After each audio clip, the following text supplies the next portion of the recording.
اب اگلا قدم کیا ہوتا ہے؟ اگلا قدم بہت اہم ہے، بہت اہم ہے، اور بہت اہم ہے، جو آج ہم مسلمانوں کو سمجھ نہیں ہے۔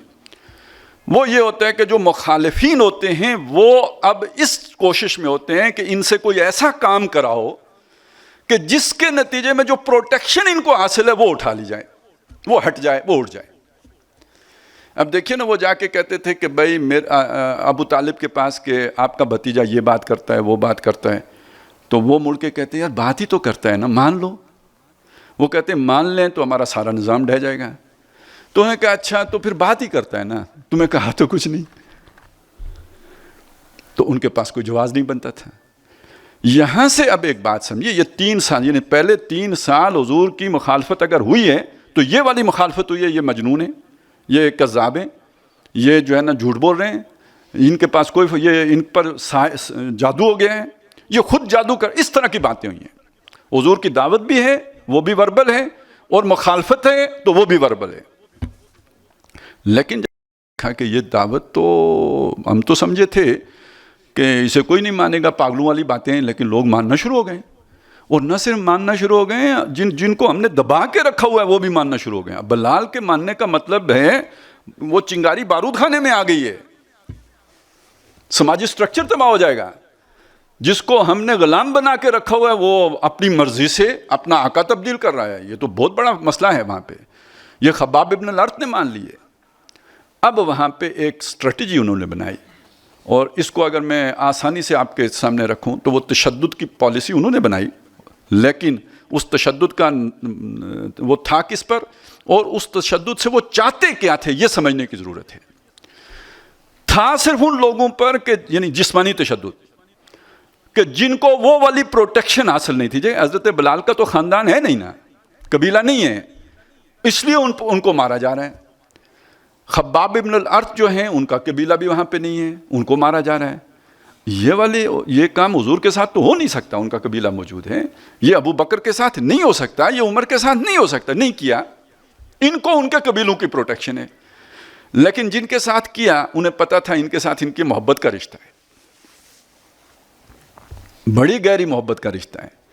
اب آپ سوچیں نا کہ ایک مومن کو دوسرے مومن سے کتنی الفت ہو سکتی ہے، اور اس دور کے ایمان والے۔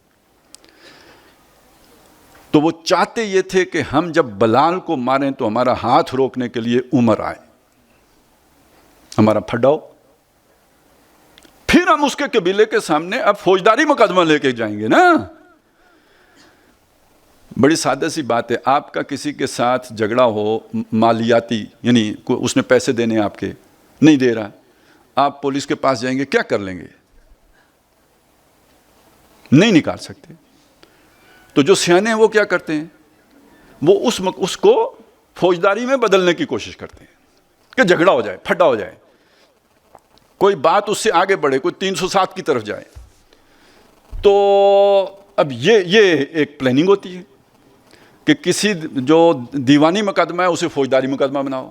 یہ پلاننگ تھی وہاں پہ کہ جب عمر آئیں گے روکنے کے لیے تو پھر تو جھگڑا ہوگا تو ہم ان کے قبیلے سے کہہ سکتے ہیں، یعنی ہمارے تشدد کے جواب میں رد عمل میں یہ تشدد پر اتر آئیں۔ جب نبی صلی اللہ علیہ وسلم نے یہ چیز دیکھی وہاں پہ، اب ظاہر ہے یہ بصیرت ہر لیڈر میں نہیں ہوتی، آپ نے ایک فرمان جاری کر دیا، یہ فرمان 13 سال، چلیں 13 میں سے 3 نکال دیں، 10 سال، پورے 10 سال یہ فرمان آرڈر آف دا ڈے کے طور پر رہا، نو ریٹیلیشن، کفو ایدیکم، اپنے ہاتھ باندھ کر رکھو۔ آپ کو پوری مکی جو دور ہے اس میں کوئی ایک جوابی تشدد کا واقعہ نہیں ملے گا۔ یہ چیز پھر حضور سے غیروں نے سیکھی، ہم مسلمانوں نے نہیں سیکھی، یہ گاندھی نے سیکھی، عدم تشدد کی پوری اس نے وہ اسٹریٹجی بنائی جو دنیا نے اس کو تسلیم کیا۔ یہ وہ جو مشہور ہوا افریقہ والے جو ہیں کیا ہے نیلسن منڈیلا، تو وہ اس نے تو خود کہا نا کہ میں نے گاندھی سے سیکھا ہے۔ گاندھی نے یہ بات مانی ہوئی ہے کہ میں نے مسلمانوں کے پیغمبر سے سیکھا ہے، لیکن مسلمان وہ کہ نہیں، امریکہ اگر یہ میزائل مارے گا تو ہم بھی خودکش حملہ کریں گے، اس سے دنیا وہ جو حقوق والا تصور ہے نا وہ ہمدردی والا تصور ہے.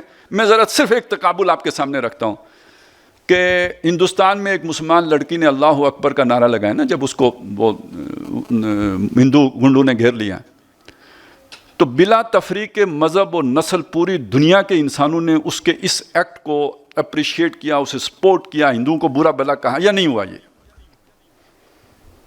اس کے مقابلے میں وہ لڑکی بم باندھ کے آ جاتی تو بس اس فرق کو ذہن میں رکھیں. آپ کے دشمنوں کو پتہ ہے آج کے انسانوں کا, لہذا وہ آپ کو کھینچ کے لے کے آتے ہیں تشدد پر. اور میں یہ عرض کرنا چاہتا ہوں یہ کوئی آج کی اسٹریٹجی نہیں ہے, یہ ہمیشہ کی اسٹریٹجی تھی. یہ فرعون بھی چاہتا تھا کہ موسیٰ تشدد پہ اترے تاکہ مجھے جواز ملے اسے ختم کرنے کا, اور یہ مکے والے بھی چاہتے. مکے والوں کو معمولی ڈپلومیٹ نہ سمجھیے گا, مکے والے اس دور میں سلطنت روما سے بھی تعلقات بنائے ہوئے تھے اور سلطنت کسرا سے بھی تعلقات بنائے ہوئے تھے. ان کے درباروں میں ان کا آنا جانا تھا. وہ ڈپلومیسی کے لیول کا تو اندازہ لگائیں. تجارت کرنا کوئی سوکھا کام ہے, اور اس زمانے میں تجارت کرنا جب کوئی پروٹیکشن نہیں ہے. وہ بہت بڑے ڈپلومیٹ تھے, بہت بڑے جو ہے مدبر لوگ تھے.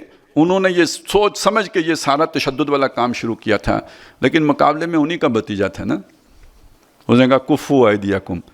اب دیکھیے وہ کیا چاہتے تھے, وہ یہ چاہتے تھے کہ اس کے بدلے میں یہ تشدد کریں گے, لوگوں کے دلوں سے ان کا وہ ہم پروپیگنڈا کر کے تو اتار دیں گے ساکھ, اور پھر ہم انہیں سمیش کر دیں گے, ختم کر دیں گے.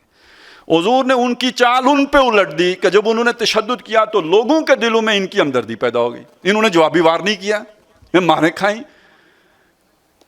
اب آپ سوچیں نا, ایک انسان ہے, اس کو کہا جاتا ہے قمیض اتارو, ادھر دیکھتے انگارے اسی کے بچھائے جاتے ہیں, قمیض اتارو, اتار دی, لیٹ جاؤ, لیٹ گیا. جو دیکھ رہے ہیں ان پر کیا اثر ہوگا اس سب کا؟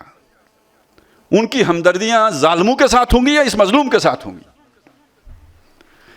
تو وہ اگر ایمان نہیں بھی لائے, جسے آج ہم عوام الناس کہتے ہیں یا سائلنٹ میجورٹی کہتے ہیں, اس سائلنٹ میجورٹی کو تبلیغ کی تو سمجھ آتی نہیں ہے. بھائی ابھی جو میں باتیں کر رہا ہوں, عام لوگوں کو کہاں اتنا سننے کا موقع ہے اور سمجھنے کے لیے ان کے پاس صلاحیتیں ہوتی ہیں. لیکن یہ جو ایکشن ہے نا مظلومیت والا, اس سے ان کے دل ان کے ساتھ شامل ہو جاتے ہیں. وہ آپ سائلنٹ میجورٹی کو جیت دیتے ہیں. ایک جو سیاسی کھلاڑی ہوتے ہیں نا, وہ کیا کرتا ہے, وہ کوئی نعرہ دے گا, روٹی ہے, کپڑا ہے, مکان ہے, یہ ہے, وہ ہے. وہ اس طرح اٹریکٹ کرتا ہے اس سائلنٹ میجورٹی کو. آزادی دلاؤں گا, تبدیلی لے کے آؤں گا. سائلنٹ میجورٹی کے بغیر آپ کوئی چیز نہیں کر سکتے, لیکن سائلنٹ میجورٹی کو اٹریکٹ کرنے کا ایک سیاسی طریقہ ہے, ایک انقلابی طریقہ ہے. سیاسی طریقہ وہ ہے جو میں نے آپ کو بتایا, لالچ دینا, نعرے دینا, سپنے دکھانا, سبز باغ دکھانا. اور انقلابی طریقہ یہ ہے کہ ان سے مارے کھانا اور جوابی قدم نہ اٹھانا. اس کے نتیجے میں سائلنٹ میجورٹی آپ کے ساتھ اس کی ہمدردیاں جڑتی چلی جاتی ہیں. یہاں تک تو بات آ گئی کہ گویا تصادم تو پہلے دن سے شروع ہو گیا, لیکن اگلی بات یہ کہ اس تصادم کو بڑی کامیابی کے ساتھ دو طرفہ تصادم نہیں بننے دیا. کس نے؟ انقلابیوں نے. کیوں نہیں بننے دیا؟ ابھی وہ اس کی پوزیشن میں نہیں. اب یہ پہلی بات کیا ہے, شروع کس نے کیا؟ ان کی دعوت سے شروع ہوا. یہ دعوت ہی نہ دیتے شروع ہی نہ ہوتا. لیکن جب وہ فزیکل پرسیکیوشن میں بدلا تو وہ ایک دم پیسیو ہو گئے. انہوں نے ہاتھ باندھ لیے, انہوں نے جوابی کارروائی نہیں کی. کیوں؟ اگر وہ جوابی کارروائی کرتے تو ختم ہو جاتے, یہیں پہ ختم کر دیے جاتے. یہ جوابی کارروائی نہ کرنا, یہ اس سے انہیں ایک بریدنگ سپیس مل گئی اپنی دعوت کو پھیلانے کی اور عوام کی ہمدردیاں حاصل کرنے کی.